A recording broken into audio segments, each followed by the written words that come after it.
Everything should be according and good. Well, aloha there. And for the time we have right now, we're just going to talk over, well, skim through this article, especially with finding out what is related to Gamergate in this. Because I take it that with Postal 2 and uh, being just a video game that has a lot of controversies, a lot of lore, a lot of stuff to talk about. We can discuss it on and on, but I don't want to get dragged onto it right now. After all, the focus is, yeah, well, Gamergate. Title article: New Gamergate favorite Postal 2 Paradise Lost is a golden shower of bad ideas. A lot of bad ideas, yet we're just going to skim through some of the worst of the worst. But it's better than we'd like to admit, by Emmanuel Meberg on April 23rd, 2015. Since there are shitty games, make a game with a plot, on and on.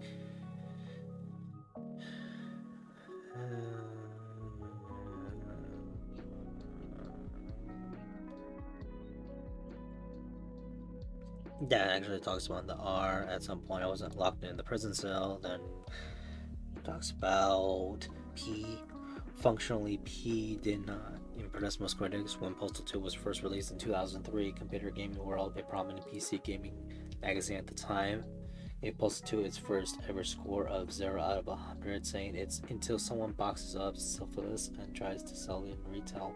Postal 2 is the worst product ever foisted upon consumers. Yeah, it talks about the controversy back then when it was first released. Paradise Lost used the same engine Postal U used 2003, which didn't look that great back then and looks terrible today. Yeah. Enthusiastic following since 2012 when it was released on Valve's digital game distribution platform Steam.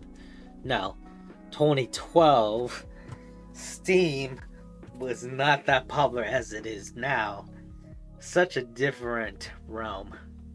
Especially when Postal 2 back in 2003 came out, it was on discs. It was not on Steam.